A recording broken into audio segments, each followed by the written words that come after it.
औज़ुबिल्लाहि मिनश्शैतानिर्रजीम बिस्मिल्लाहिर्रहमानिर्रहीम व बिही नस्तईन व हुवा खैरुल मुईन। अस्सलामु अलैकुम डियर स्टूडेंट्स, उम्मीद है कि आप सब खैरियत से होंगे और हमारे लेक्चर को एंजॉय कर रहे होंगे।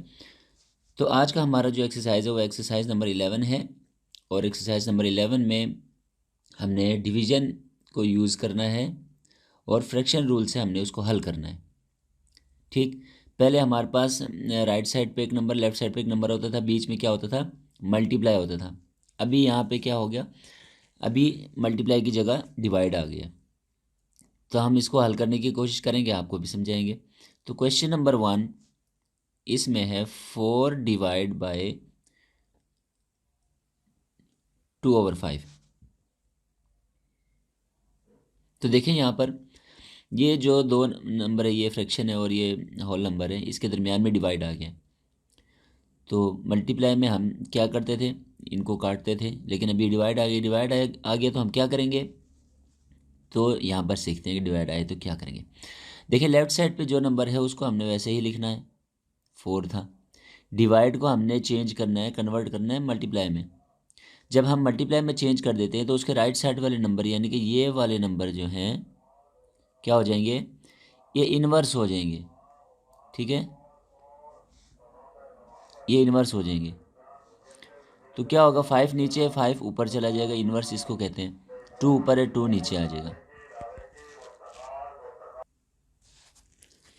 अब हम यहाँ पर देखते हैं, पहले हम क्या करते थे, यहाँ पे ये क्रॉस करके काट देते थे जो एक ही टेबल पे आता था। अब देखें यहाँ पर भी ये एक ही टेबल पे आ रहा है, तो ये यकीनन आ रहा है 2 1 = 2 2 2 = 4। तो बच्चे देखें यहाँ पे फिर वो पुराना वाला हमारा मेथड शुरू हो गया, यानी बहुत ही आसान। बस इसको हमने मल्टीप्लाई में चेंज करके इसको इन्वर्स करना है, फिर हमारा पुराना वाला सिस्टम स्टार्ट हो जाएगा। अब क्या रह गया, नीचे 1 रह गया तो 1 हम नहीं लिखते, ऊपर 2 5 रह गया, 2 5 = 10, यही हमारा आंसर आ गया। ठीक है, एक और सवाल हल कर लेते हैं। 16 डिवाइड बाई 9/10। अच्छा, तो फिर क्या होगा, सॉल्यूशन इसका होगा 16 को हम वैसे लिखेंगे, मैंने कहा था लेफ्ट साइड वैसे लिखेंगे। इसको मल्टीप्लाई में डिवाइड को मल्टीप्लाई में चेंज करेंगे, नंबर हमारा हो जाएगा इन्वर्स। ठीक, नंबर इन्वर्स हो गया। तो ऊपर का नंबर ऊपर से सॉरी पहले देखेंगे कि कटते हैं या नहीं कटते साइड्स पे, यानी एक ही टेबल से 16 और 9 एक टेबल पर नहीं आते। तो फिर क्या करेंगे, ऊपर के नंबर को ऊपर से मल्टीप्लाई करेंगे, नीचे के नंबर को नीचे वाले से मल्टीप्लाई करेंगे। तो 10 16 = 160, 16 लगाएं और 0 साथ लगा दें, ओवर 9। तो ये इम्प्रॉपर फ्रैक्शन हो गया। इम्प्रॉपर फ्रैक्शन में क्या होता है, डिवाइड होता है 169। यहाँ पे सिर्फ एक ही डिजिट है, तो इस एक डिजिट को देखें तो ये एक डिजिट क्या हो गया, इससे छोटा हो गया, तो हम दूसरे डिजिट को साथ मिला लेते हैं। तो 16 हो गया, 9 1 = 9, 9 2 = 18, तो 1 = 9 करते हैं, 0 वैसे नीचे आ गया। 16 में से 9 माइनस करें तो 7।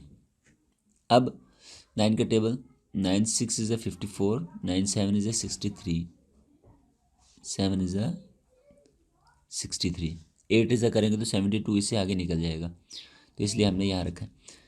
तो 0 में से 3 माइनस नहीं होता, यहाँ से कैरी दिया तो 10 हो गया, 10 में से 3 माइनस किया तो 7 आ गया। तो हमारे पास डिनोमिनेटर क्या था, 9 था, और जिस नंबर से मल्टीप्लाई किया वो हम यहाँ लिखेंगे, जो हमारा रिमाइंडर है ऊपर लिखेंगे। तो ये हमारा आंसर आ गया। तो बाकी सवाल भी हमने इसी तरह ही हल करने हैं, लेकिन एक चीज़ आपको यहाँ पे मैं सिखा दूँ जो शायद थोड़ी परेशानी करे, वो ये है, सवाल चेक करें आप। 15 डिवाइड बाई 2 3/9, ये आ गया कंपाउंड फ्रैक्शन।